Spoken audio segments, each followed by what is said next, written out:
Mon rapport en tout cas au cinéma a changé à la suite d'une projection à laquelle j'ai assisté ici quand j'avais, je pense, votre âge, de Bruno Dumont qui s'appelait L'Humanité. Et j'avais souffert pendant 3 heures, j'étais très révolté contre le film. Mais pendant les jours qui ont suivi, j'ai constaté que ce film continuait de me poursuivre, continuait de m'habiter. Et j'ai pris conscience comme une œuvre de cinéma peut être puissante en fait. Et ça a complètement changé ma manière de regarder les films et mon rapport en fait à la cinéphilie. Moi j'ai fait mon premier court-métrage à 32 ans. Donc j'étais d'abord un cinéphile avant de me dire que peut-être je ferais des films. Et c'est parce que j'aimais beaucoup aller voir des films et aller voir des films en salle qu'à un moment je me suis dit je vais travailler dans le cinéma et puis que j'ai fini par réaliser des films. Mais ça a été très progressif. Et effectivement, pendant une période, j'ai travaillé à la direction de l'architecture au ministère de la Culture, par hasard, parce que je n'avais pas de goût particulier pour l'architecture, même si j'avais un intérêt pour ça.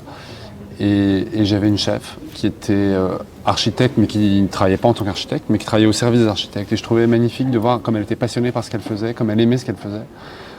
Et c'est à ce moment-là que j'ai décidé de bifurquer. Je me suis dit, je vais quitter la direction de l'architecture. J'allais au cinéma tous les jours à l'époque pour voir des films. Et puis je me suis dit, je vais essayer de travailler dans le domaine du cinéma, je trouverais bien quelque chose à faire.